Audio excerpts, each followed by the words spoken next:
HomeChoice International listed on the JSE's main board this morning. Always good to have a new listing.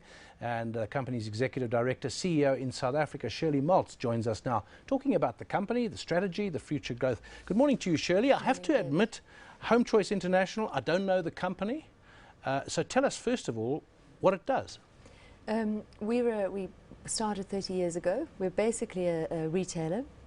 There are two divisions in our business. The first is a retail business and the second is a financial services business.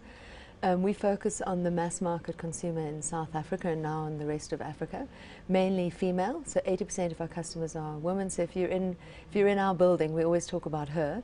She's very present in the room always. As retailers, we kind of bow down at the altar of her, you could say. So we focus on textiles. A large proportion of our business is bedding. And the fashionability around bedding and trends in bedding. We also have a number of other areas in terms of home products, from furniture to home electronics, appliances, and that's our retail business, our financial services What business. sort of scale is it? You know, retailer, because everything from Pick and Pay to the garage shop is a retailer. You've said this kind of niche that you're in. We're a niche, yeah. What's the scale of the business? We've got 1,000 employees. We're a small business, nothing like Pick and Pay. 1,000 employees. Our revenue is about 3 billion of the group. Yeah, so you know, we're a small business. About 10% of our revenue is outside of South Africa. We've had good growth there. It's called HomeChoice International. HomeChoice International. So we've been through a restructure over the course of the last year. What we felt was that we wanted to position the business for the African growth that we've seen. As I said, David, we've had really good growth outside South Africa over the last couple of years, and what we wanted to do was to position the business well for that African growth.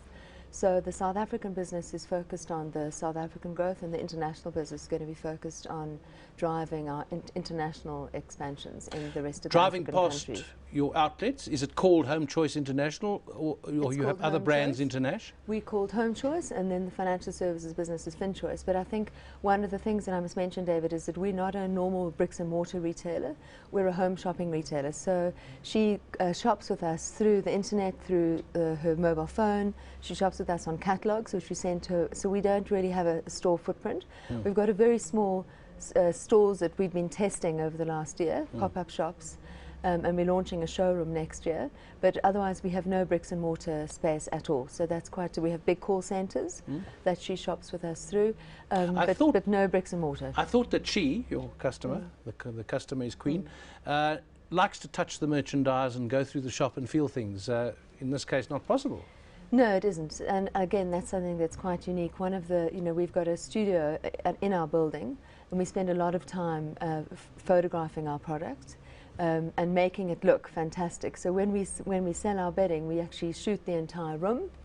Now that we're selling furniture, the beds for sale, the pedestals are for sale, we have a team that styles the room, does the lighting, and our bedding looks, we showcase it. And we do it well because she shops with us. But it's a different model. Why list?